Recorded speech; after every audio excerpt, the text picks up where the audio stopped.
They say motherhood is a journey, but let's be honest, sometimes it feels more like a roller coaster with no seatbelt. I bet you're like me, wondering why babies, or teens in my case, don't come with instruction manuals. Welcome to This Incredible Mom Life, the podcast that celebrates the beautiful chaos, quiet wins, messy moments, and everyday miracles of being a mom. I'm your host, Dummy, wellness coach, mom of 3 boys, and a passionate believer that you don't have to live at the mercy of PMS, burnout, or exhaustion. Join me every week as we hear the craziest and most unbelievable mom stories. I'll be sharing the huge accomplishments and triumphs of both our moms and their kids. We'll giggle, cheer on the kids, and discuss obstacles and lessons learned along the way. If you are struggling to be the best mom you can be, how open-minded are you to booking a free call with me? You don't have to live at the mercy of your cycle, and you definitely don't have to do it alone. Give yourself permission to let me be part of your support system. I believe that you weren't meant to just survive motherhood. You were meant to thrive in it. Every week, I introduce you to a new supermom, and today's conversation is one you won't forget. Canadian sexologist Dr. Trina Read is a best-selling, award-winning author. For 25 years, she has helped women in long-term relationships thrive after the honeymoon stage is over. The Sex Course is her #1 award-winning self-help fiction alongside its sequel, The Taboo Show. The award-winning You, Me, Bed, Now is a workbook and easy-to-follow 5-step program that takes women's sex from meh to magnificent. Interviewed by over 1,000 media outlets worldwide, Dr. Trina is known for her research-based, shame-free, and deeply relatable approach to desire, connection, and empowerment. Thank you, Dr. Trina, for taking time out of your day to be here with me. Oh, I'm just so happy. I love talking to moms. They're my peeps. So happy to be here. Yeah, and a lot of moms struggle in this department, I would say. Oh, for So, sure. I just don't understand how we could not struggle in this department, right? We all have moments where we're just like, I don't understand what's wrong with me. yes, so we're going to talk about that. But first, let's find out who you're a mom to. So I have 2 sons, Andrew and Evan. They're 18 and 16. So I'm almost at the end of this mumming journey, but not like, no, not quite. I'm sure they're going to be in my house until they're 25, which is fine, which is fine. And so both my children are gifted, which means they needed extra parenting when they were younger. So I had to take a sabbatical from my career for about 7 years while we were in that phase of them needing extra parenting. So, at first I was resentful about that, but I realized it was the biggest gift that I could have ever had. I have such a wonderful relationship with my 2 sons now because we did that. Nice. I have the same. I was a stay-at-home mom for almost 10 years. And now I work from home, so it's nice. It is nice. And I'm just really grateful that we can work it this way.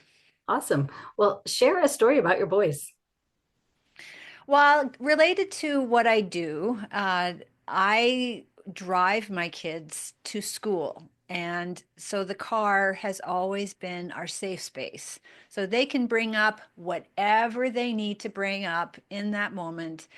And, when they were both 11 or 12 or 13, they started bringing up dating and relationships and sex. And there were 2 things that were going through my head as they would start bringing these things up. The first one was inevitably we've got 5 minutes to go until we get to school. And this is a 20-minute conversation. Why didn't you bring this up at the start of the drive? Like, why now? So like, and the second thing is, even though I'm a sexologist, there was never a good time. It was all like I was never ready to have this conversation. So like there's me hanging on to the steering wheel thinking, okay, we're here now and we're going to do this because research shows that kids want to get this information from their parents, right? So they can easily go on the internet and there are a lot of excellent age appropriate educators for kids like Go Ask Alice, like on YouTube. But research shows that kids want to have their parents' values and morals. And so this is just a really good opportunity to, share what you believe about this topic, right? And they want to hear. So it's it's never going to be easy. It's always going to be awkward, but when we can have these conversations with our kids, we are setting them up to have healthier relationships with themselves and with potential partners. Yeah, as a mom of three boys, I totally appreciate that. So I think our days are coming soon to have those Well, conversations and also. the other thing that I thought was really interesting is how my two boys wanted to hear the information was completely different. So my older son is extremely analytical and he just wanted facts and figures and my other son, when he decided he was going to have this conversation, he wanted to go down the rabbit hole. He wanted to do a deep dive. And there were many times where I said to him, I'll tell you this information, but I don't think you're ready for it. So the moment that I said that to my older son, he'd be like, okay, like the conversation's done. I trust you, mom. But when I said that to my younger son, he's like, I want to know. And so I was sharing information that like I said, I don't think you're ready for this information, but I knew if I didn't tell him, he would just go on the internet and find it anyway. Yeah, So it was better coming from my mouth and so I think that what I learned from that is, it doesn't, as parents, we have a way that we want to tell our kids about this, but we have to understand how they want to hear that information. And if that makes sense. yeah, no, that's such an important point because each kid has their own personality, their own learning style, right? Their own way of Yeah. absorbing the information um, and learning from it. So I love that. So tell us a little bit more about what you do. So I'm a Canadian sexologist and I help couples, primarily women, but when I speak to women, but actually what I'm doing is I'm speaking on behalf of women. So I'm saying to partners what women want to say but just don't feel comfortable saying it. So that's my job, is to be that podium for women to say, hey, you know what, in order for me to want to do this, these are the things that need to happen. So, all my life, all my career, not all my life, but all my career, what I've done is I've just helped women understand what she wants in the bedroom and then ask for it. And if there is like a number one reason why couples don't have the intimacy that they want or deserve, it's because women don't feel like they can speak up and say they want something new or different. And then the third part of this is I help women lean into the pleasure that she asked for. So what we do not discuss is women are taught to push their pleasure away. Don't you can't like intimacy too much or too little. Like you can't get an STD, you can't get pregnant, you can't you can't like something too much. Like you can like it just a little bit, but you can't like it too much because then it's then you're labeled bad things. So I would just say that I my job is just to help women understand and give her permission and to raise her up to say, hey, you can and want and ask for more. And the thing that always astonishes me that women just don't feel comfortable asking, but our partners are like, please tell me, just tell me please just tell me what you want. I want to know. And so, we have these completely different dichotomies and we're trying to negotiate this and like it's complicated and it's nuanced and I get it. So that's a really long answer to your very short question, but that's what I do. Excellent. I love it. We have not had anybody talk about this topic yet, so we're going to dive into it today. Um, so I know we were talking about moms, right? And once you have the kids, your life gets busy, you're not sleeping, you're stressed out. So a lot of moms, their libido tanks. Oh, for sure. So talk about that a little bit, like what happens, why it's so low, why it's non-existent.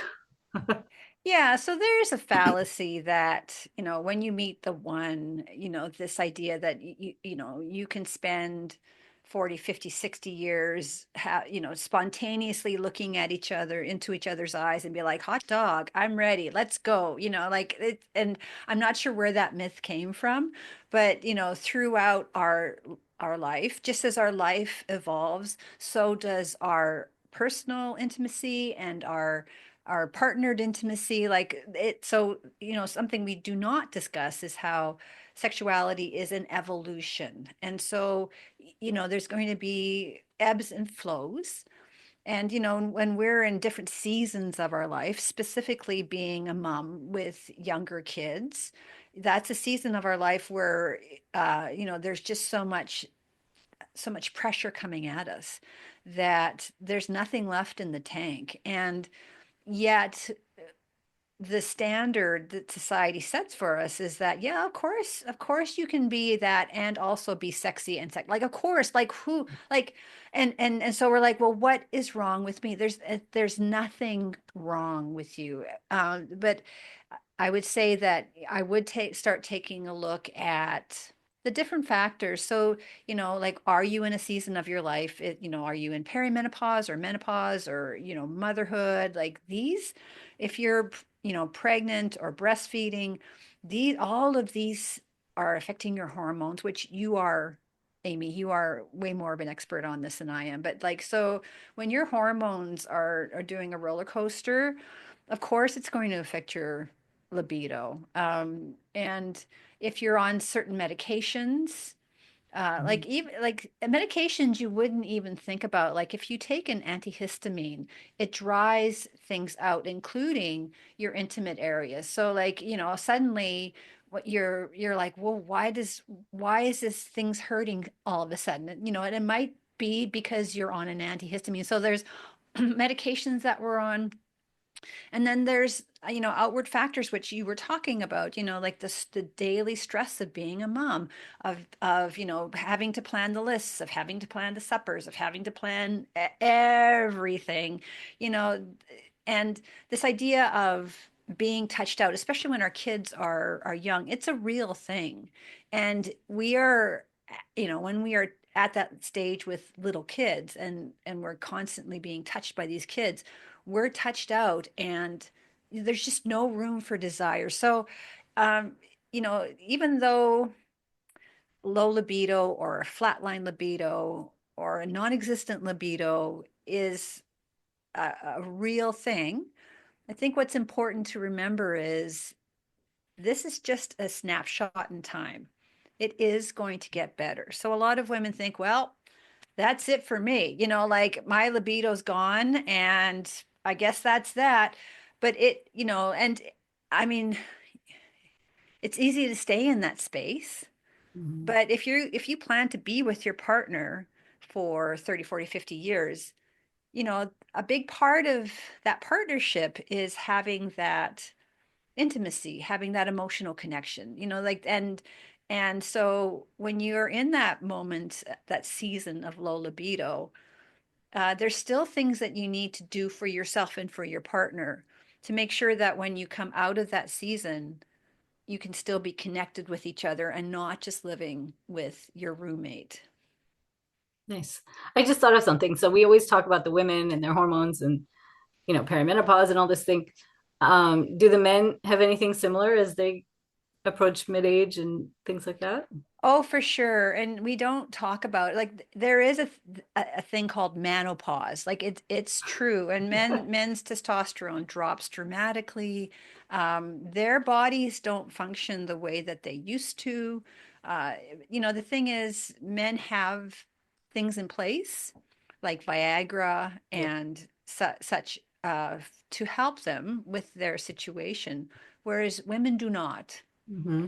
So, I know this is completely off topic, but, they just in the last 6 months have a complete image of what a woman's nether parts looks like. So they've had this with men for, I don't know, 70, 80 years, Yeah, a long but time. and they were able to do the imaging of a woman's nether parts and figure it out, but they just didn't. So, you know, so I think this idea of women's pleasure has always been sidelined, so for sure, men, men also face a lot of challenges. And I'll just put this in because this is such an important PSA. If your guy, so when a man loses his erection, it is usually the first sign of something else going wrong with his body. So if he has, type 2 diabetes, or he's got a stroke or something like that coming on, or like, so men are so ashamed of having lost this that they do not talk about it and they will not see their doctor. But this is usually the body's signaling to them that something bad is going to happen. So this is a really important moment for him to go see a doctor and Yep. and talk it out. Well, I think that connects back to the women too, because when our libido drops and this and that, we just don't feel intimate. We think that's normal, right? We think that's just a part of aging and growing older and this and that, where it also could mean that your hormones are off, right? It could mean it's time to manage your stress or, Well, do other things. it really is how you approach the intimacy, right? So, I just feel like in our Mother's Day, our mothers would hit perimenopause or menopause and be like, okay, that time of my life is over. And she cuts her hair and she puts on a muumuu and she's done. But our generation has very different expectations about what intimacy looks like, into our 60s, 70s, 80s, right? So now there's an expectation that we do our best to keep that going. And the thing is, what nobody talks about is, even though when you're in perimenopause and menopause, there are a ton of hurdles that you have to overcome. Mm. uh, Women are so much better at asking for what she wants and leaning into what she asked for. So like this is like the cherry on life's cake here, like, because this is the moment where women actually are starting to, say, hey, I want something, and their partner's like, hot dog, let's do it, right? So our bodies aren't perfect, the situation isn't perfect, but we're finally, you know doing what we want to do. So I think, like, you can look at perimenopause and menopause as our mothers did. It's like, well, it's done. Or you can advocate for yourself and make it the best time of your life. There you And that go. and I I'm love not that. and this is not hyperbole. Like, this is the truth. Nice. Is it a mindset issue also? There's a ton of mindset, especially when it comes to moms, because uh,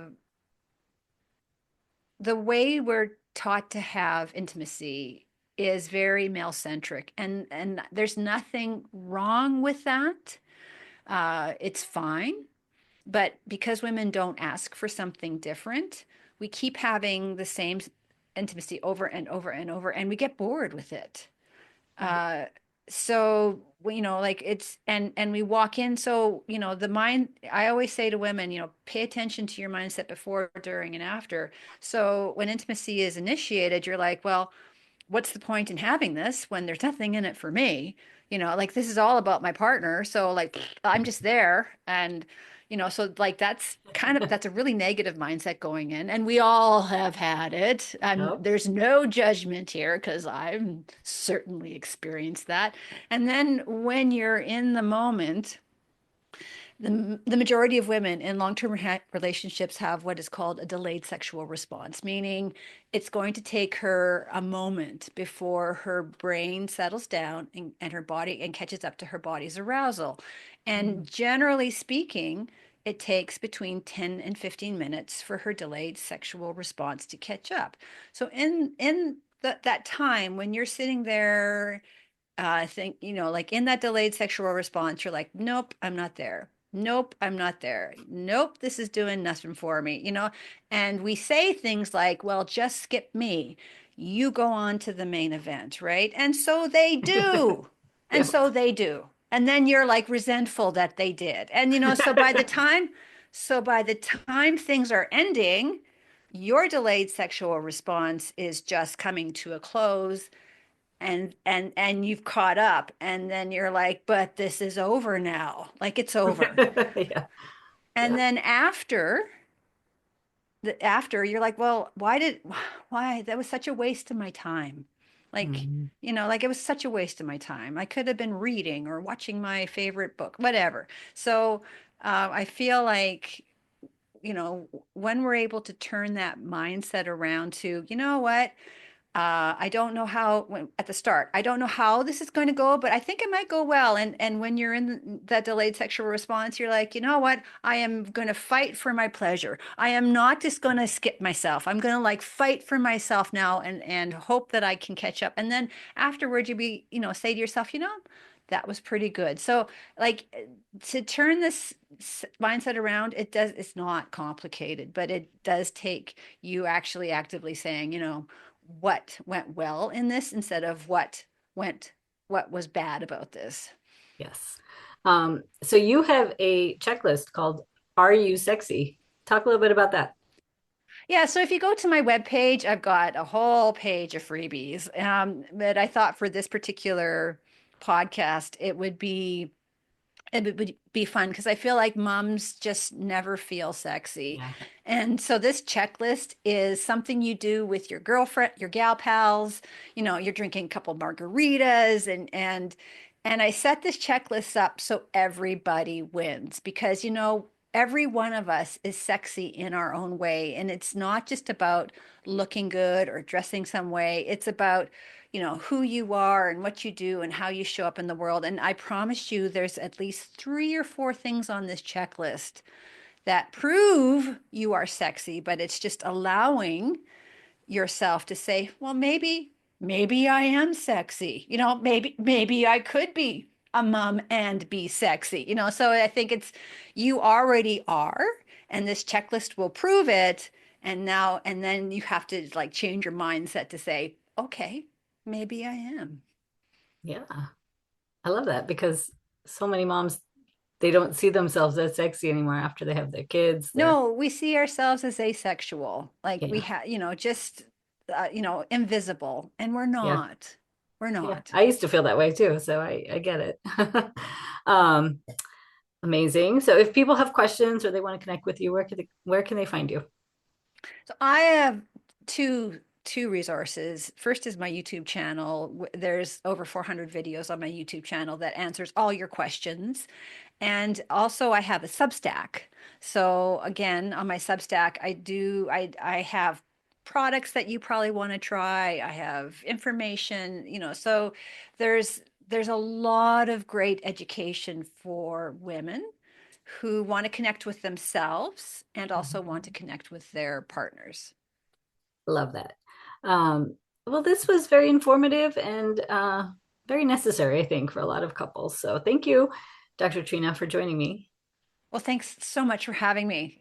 Yes. And if something in today's episode felt like a mirror, don't ignore that. Your body, your mind, your heart, they're always communicating. And you deserve support as much as you give it. Thank you for being here, and you will hear from me next week.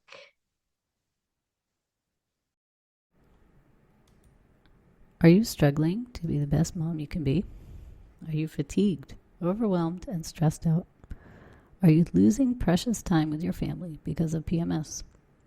If so, sign up for my free gift on how to start living in tune with your monthly cycle. The link to get it is in the show notes below. Use this guide to help you start to eliminate your symptoms of PMS, increase your energy, reduce stress, and fully enjoy this incredible mom life. The way I see it, you have 3 choices. You can try to figure it all out on your own. You can do nothing and stay where you are, or you can get the customized guidance you need to thrive as a mom. The choice is yours. Thanks for listening to today's episode. I hope you learned something from these stories. If you enjoyed this show, please make sure to subscribe, rate, review, and share this podcast. It really helps this show grow. If you have a mom story you would like to share, click on the link in the description below on becoming a podcast guest. Remember, the content on this podcast is for general information only. It does not replace any medical advice given by your healthcare providers. Please check with your doctor if you have any questions about your specific condition and before starting any new diet or exercise regimen. Thank you, and you will hear from me soon.